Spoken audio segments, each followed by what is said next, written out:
Professor Bruno Stefan Gonçalves, muito obrigado por estar aqui nos apoiando aqui na aula de legislação tributária. Nós temos na nossa aula uma primeira parte onde a gente ainda está falando dos fundamentos básicos da legislação tributária. Tributos, a gente vem discutindo, servem basicamente para financiar o funcionamento do Estado. Então, a gente começa sempre fazendo uma discussão a respeito do papel, já falei com eles, a respeito do Estado desenvolvimentista, do Estado social, do Estado liberal, em termos conceituais. Tivemos uma conversa com o professor Anderson, onde ele fala um pouco do Estado liberal e da Revolução Keynesiana, e aí queria um pouco que você começasse também aí falando a respeito do papel do Estado, mas principalmente hoje em dia. Como é que você vê isso? Antes de mais nada, agradecer ao professor Rodrigo pelo convite, iniciativa brilhante do professor, e eu me sinto honrado em poder participar e contribuir aqui de forma pequena, mas uma contribuição de coração. Então, Rodrigo, eu sou suspeito em falar do papel do Estado, porque eu, enquanto economista, sou um defensor ferrenho do Estado enquanto um ator econômico importante na vida das pessoas. Da sua fala aí, você colocou, começou falando o seguinte, os tributos, né, os impostos, a tributação, que serve para financiar o funcionamento do Estado. Eu digo mais, eu acho que é além disso, é financiar as demandas coletivas também, né? Não só a estrutura do Estado, não só a máquina pública, mas também financiar os bens públicos, né? As demandas coletivas, onde o mercado não se sente confortável em entrar. Né? É um pouco daquela ideia das falhas de mercado. Não que eu seja a defender que a intervenção do Estado deve existir somente por essas falhas. Eu acho que não. Essa visão ortodoxa neoliberal, ela não é suficiente para explicar a intervenção do Estado na economia, ou o papel do Estado na economia. Creio que o Estado tem um papel fundamental na alocação e na distribuição da riqueza, né? E se você tem um Estado muito frágil, um Estado muito diminuto, a população mais vulnerável, né, que depende desses serviços públicos, é quem mais sofre.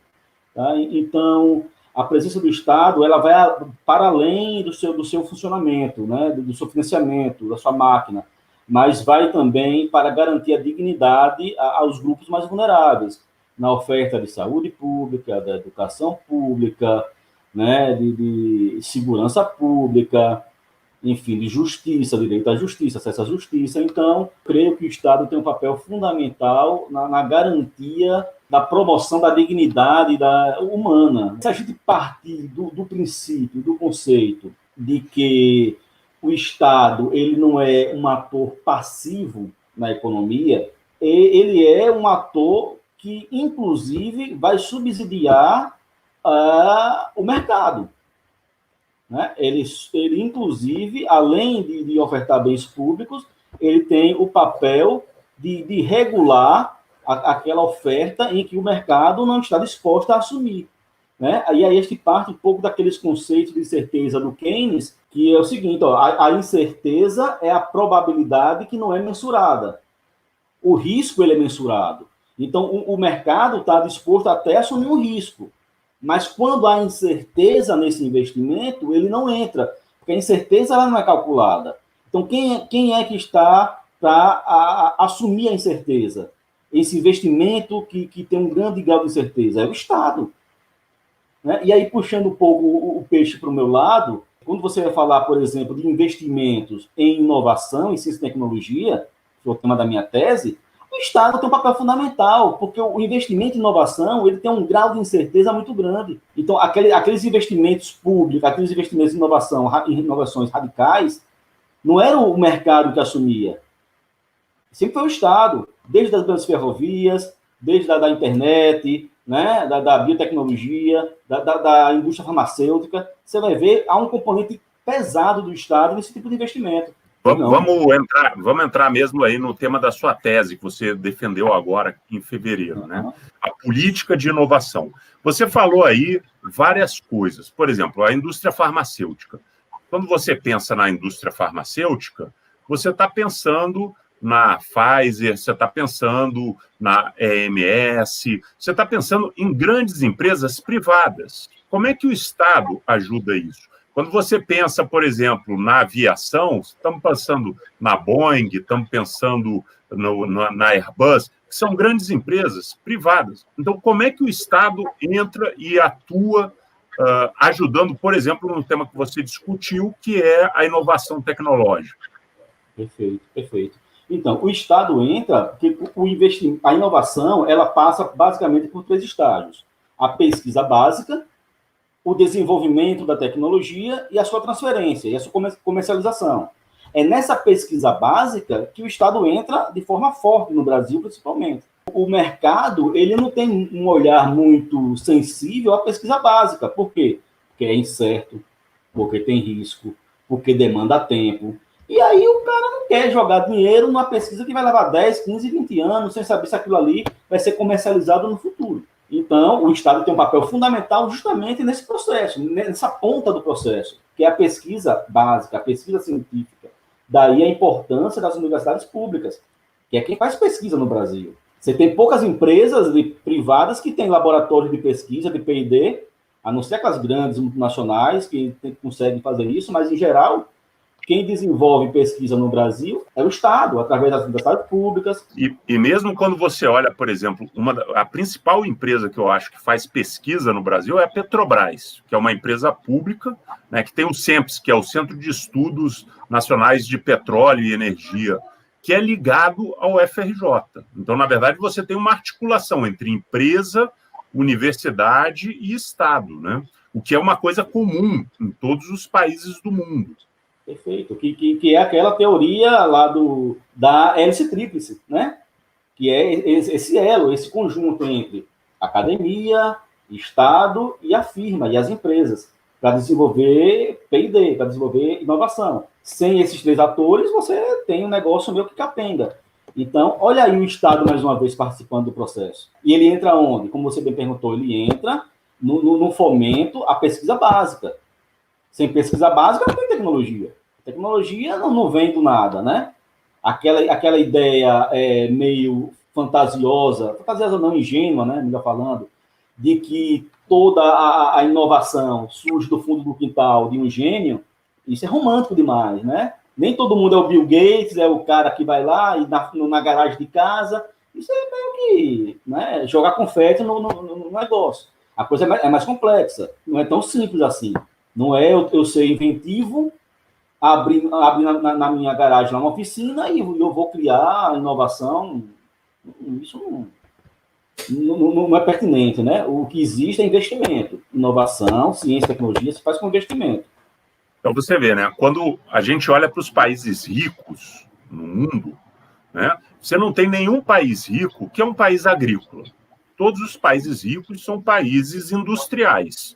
Não são ricos porque tem a indústria lá. E cada vez menos eles têm a indústria lá, mas eles são ricos porque eles produzem a inovação, o conhecimento, né? Então, certamente, todos eles, você tem uma atuação do Estado, seja por empresa pública, seja por universidade pública, seja simplesmente fomentando as empresas por trás para ajudar nesse desenvolvimento, né? Que é o exemplo do que a gente conversou aqui no nosso curso, de um Estado desenvolvimentista, né? Então, um Estado que trabalha para promover o desenvolvimento.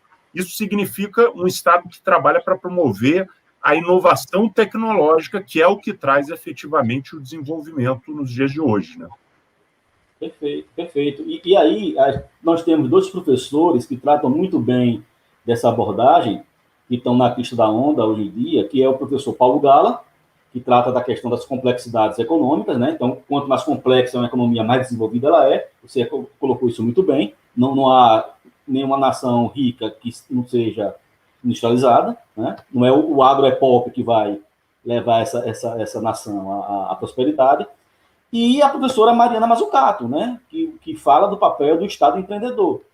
Ela diz, a iniciativa privada é importante, a inovação nasce no setor privado, mas sem o fomento público, a coisa não acontece.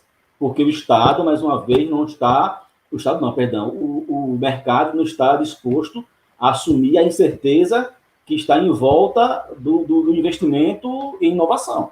Não, e muito legal, Bruno, porque a Mariana Mazzucato, a gente aqui no curso já viu um vídeo dela falando naquelas palestras TED, exatamente. Agora, você lembrou bem do Paulo Gala, é verdade, e ele tem um blog também que tem vários vídeos, eu vou ver se eu acho lá alguma coisa que a gente possa contribuir aqui na discussão.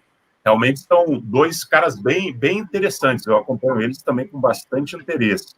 Bruno, queria saber o seguinte, então você fez lá a sua tese, você avaliou como está se desenvolvendo a política de inovação tecnológica no estado de Sergipe, é isso?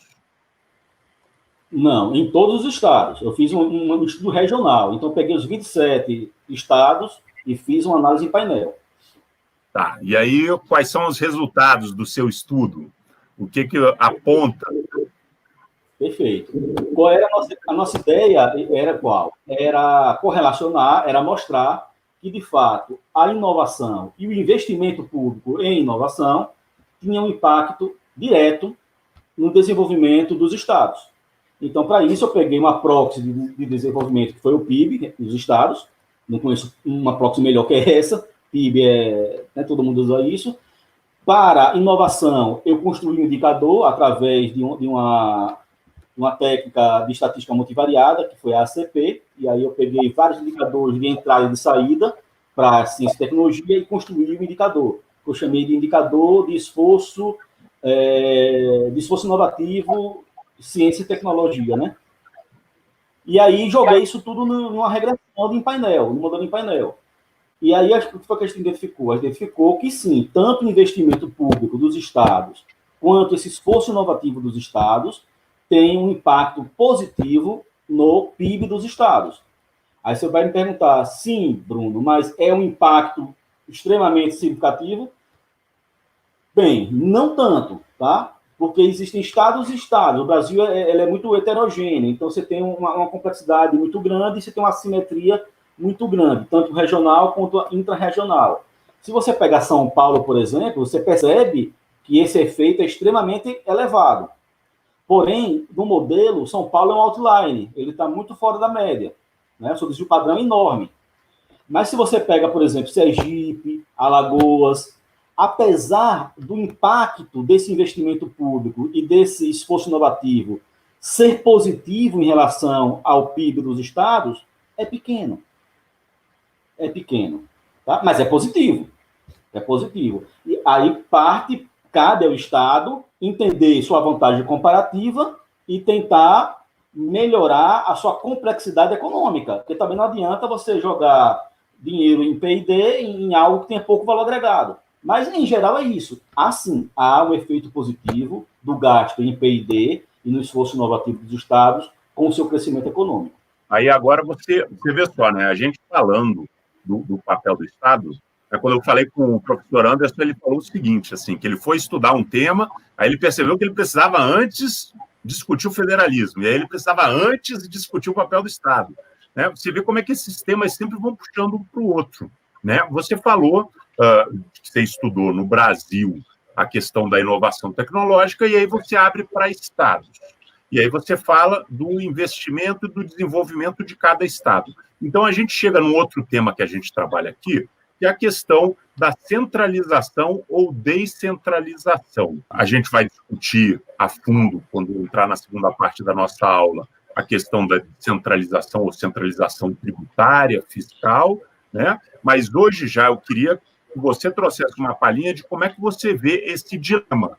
É melhor centralizar, descentraliza algumas coisas, outras não. Como é que você vê isso? Então Rodrigo, para a gente falar de descentralização e centralização, é preciso a gente primeiro entender alguns conceitos de teoria econômica em relação ao federalismo. Tá? Então, o primeiro deles é aquela questão do free rider. Porque, por incrível que pareça, todo mundo associa federalismo, finanças públicas à macroeconomia. Mas tem um componente microeconômico muito forte nessa discussão, que é justamente a questão das preferências não reveladas, né? O consumidor ele não revela suas preferências. Então, a partir do momento que essas preferências não são reveladas, você começa a definir qual o papel da competição dos entes federados. Para quê? Para atender essas demandas não reveladas. E aí você vem com a competição horizontal, que é aquele conceito do Thibault lá de 1956, que vai dizer o quê? Vai dizer o seguinte, a descentralização fiscal como uma forma de induzir essa revelação das preferências, que a princípio não são reveladas. Então, a competição entre os governos subnacionais resulta justamente em ganho de eficiência, pois os bens públicos, né, que é a razão de ser do Estado, é ofertar bens públicos, seriam ofertados de forma mais eficiente, numa quantidade e qualidade desejada pelos cidadãos, né, já que, a princípio, essas preferências não são reveladas. Se não são reveladas, quem é que é capaz de identificar essa demanda? São os entes subnacionais, não é a União. Né? Então, essa competência horizontal entre estados e municípios serve justamente para você tentar decifrar essas preferências. Esse é o primeiro ponto. Né? Então, a gente já começa a ver que a descentralização fiscal tem um porquê. Qual o porquê? De entender essa demanda não revelada. Um segundo ponto é justamente a questão da cooperação vertical, que está dentro da descentralização. A cooperação vertical vai dizer o seguinte, ó, o federalismo é um instrumento de cooperação entre níveis de governo. Né? Então, você tem lá no mesmo nível, Estado, município. Você vai ter uma divisão de tarefas no sentido de ofertar esses bens públicos. Né? Identificar onde é que está a preferência revelada dessas populações.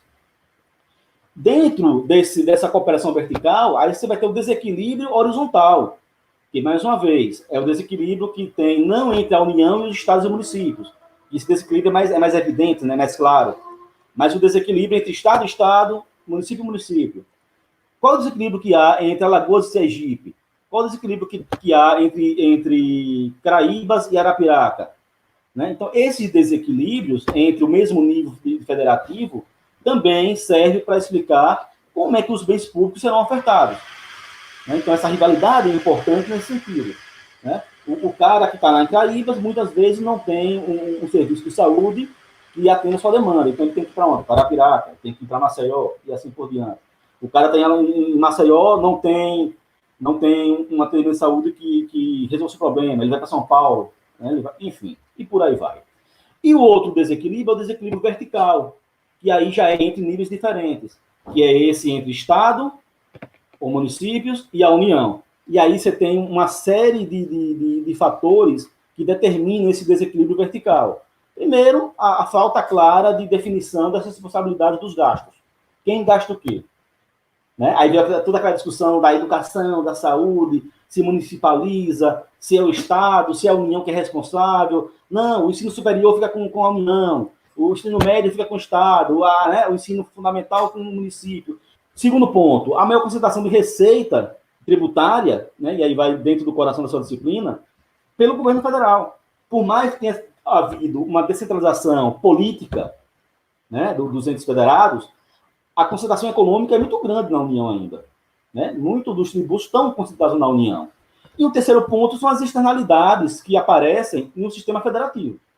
E são enormes, né? Principalmente as externalidades negativas. Então, esses fatores todos que eu acabei de falar geram um desequilíbrio vertical, né, entre Estado, União e os subnacionais. Tá? Então, diante desses conceitos, Rodrigo, é que a gente vai responder essa questão. Descentraliza ou centraliza? Vai depender. Né? Vai depender da preferência revelada. Né? O que é que eu quero atender? O que está sendo demandado de mim? Exatamente, vai depender de uma coisa que a gente vem discutindo também na aula a respeito do papel do Estado, né? Pensando no mundo, nas diferentes atuações de estatais que a gente tem no mundo, né? Que, assim, cada Estado responde a uma demanda da sua sociedade. Então, na verdade, a sociedade quer mais desenvolvimento, quer mais política social, quer menos Estado, né? E também isso de forma regionalizada. Então, não necessariamente o que se quer em Alagoas é a mesma coisa que se quer em Sergipe, ou em São Paulo, ou no Amazonas, né? Então, as demandas são diferentes e que vão acabar dando tanto em funções diferentes para esses estados, quanto em cooperações diferentes, né? Perfeito. Um exemplo que eu gosto de citar é nossa área, educação superior. Quando a gente fala em educação superior, se você não centraliza esse governo federal, a oferta disso é incipiente. Porque, perfeito, São Paulo tem condições de ter uma USP, tem uma Unicamp. Sergipe não tem condições de ter uma estadual. Alagoas tem uma estadual ao preço que tem, ao custo que tem. Nesse caso, centraliza-se, coloca isso a cargo do governo federal. Já na saúde é diferente. Né? Na saúde, você não consegue federalizar os postos de saúde porque a demanda é muito pontual, né? É muito local. O problema do interior do país, o problema do agreste nordestino, não é o mesmo problema da periferia do Rio de Janeiro, de São Paulo ou de Minas Gerais. Então, você tem um outro perfil de atendimento médico, você tem um outro perfil de profissional, é diferente. Então, aí você municipaliza isso. Você tem um outro perfil de oferta, né? Uma coisa que impactou muito e que vai impactar daqui para frente no nosso interior é o fato da UFAL estar oferecendo em Arapiraca um curso de medicina, né? As pessoas de Arapiraca, do Sertão, até de Maceió que vem, né? Mas, assim, com isso você tem ali, vai começar a ter uma oferta de médicos que antes você não tinha. E quando você, bem lembrou, quando você vai para São Paulo, que tem várias universidades públicas e privadas, você tem uma oferta de médico enorme, né? Então, são outros problemas que eles enfrentam lá, diferentes dos problemas, que não são menores nem maiores, são só diferentes, né? Exato, exato. E aí a União não tem como abarcar isso tudo. Não tem. Né? Quem conhece a demanda local é o governo local, é o poder local. É o ente subnacional, não é a União. A União não sabe nem que Maravilha existe, né? Que é o município do Sertão da Lagoa, não sabe. A União é Maceió e olha lá, né? Então, se não for poder local, se não for prefeitura municipal de Maravilha, para atender as demandas locais, o negócio pega. Ah, mas não funciona, mas não presta, mas serve para roubar. Isso é uma outra discussão que está para além da compreensão aqui econômica. O que a gente está falando é o seguinte, tem que ter um poder local que defina e que entenda as demandas locais, porque não é o governo federal que vai fazer isso. Então, não é tão simples dizer centraliza ou descentraliza. Depende. Né? Depende do que você quer atacar, do que você quer resolver. Perfeito, Bruno. Bom, eu queria agradecer, então, ao professor Bruno, aí esse apoio na nossa disciplina, ajudando a clarear esses dois tópicos que a gente vem trabalhando nessas semanas, papel do Estado, não como algo contra o mercado ou concorrendo com o mercado, mas que deve ajudar, e a questão da centralização e descentralização de políticas e de tributos, tá? Muito obrigado aí, professor. Perfeito. Rodrigo, só para fechar com esse comentário que você fez aí, essa dicotomia mercado e Estado é a dicotomia mais burra que existe na discussão hoje em dia. Não há dicotomia entre Estado e mercado, eles têm que se complementar. Né? Eles têm que se complementar. Você não pode simplesmente dizer que tem que abolir o mercado, que é impossível, muito menos abolir o Estado, que aí você deixa desabastecido uma gama da sociedade que não tem acesso ao mercado. Então, os dois são importantes dentro das suas competências. É isso aí. E obrigado, Rodrigo, pelo convite. Estou sempre à disposição. Falou, um abraço, cara. Um abraço, tchau, tchau.